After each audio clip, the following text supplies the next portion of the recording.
बस ना हात लावायचं नाही समोर नाही करायचं काय करायचं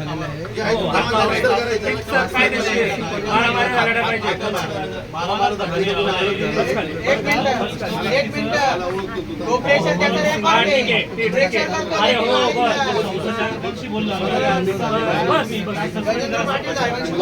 असं कसं काय चालू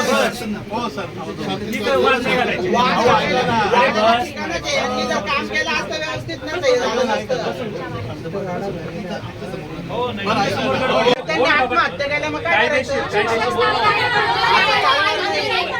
आणि एक सर माझं ऐका माझं एवढंच म्हणणं आहे या माणसावर गुन्हा दाखल करा यांनी प्रेशर कायदेशीर हो हात पाय करून होणार आहे का बरोबर. आपली पहिली मागणी काय होती, नर्सिंग कॉलेजच्या प्राचार्य महिला ठेवा, त्यांनी ती मान्य केली. स्टाफ चेंज करायचं